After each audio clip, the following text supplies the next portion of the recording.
Hey music creators!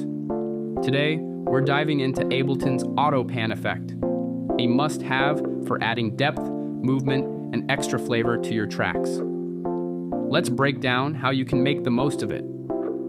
Auto Pan is all about LFO-driven modulation. It controls both amplitude and panning, perfect for creating anything from subtle tremolo to beat-synced chops. Imagine panning effects that add motion across your stereo field, or rhythmic pulsing that locks into your beat.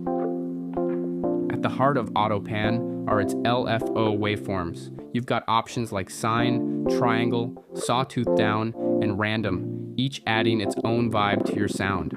For a sharper edge, crank up the shape control, which pushes the waveform to its upper and lower limits. It can even be set to invert, letting you create custom waveforms like saw up from saw down, ideal for unique textures. Control the modulation speed with the rate knob.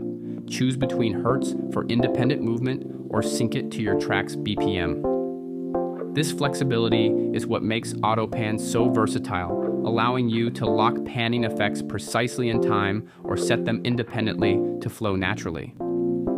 Now, here's where the magic happens. With the phase control, you can offset the left and right channels. Set it to 180 degrees and the channels move perfectly out of phase. When one is at its peak, the other is at its minimum. This is perfect for creating immersive stereo effects like vibrato, giving your mix that 3D feel. Need more control over where your LFO starts?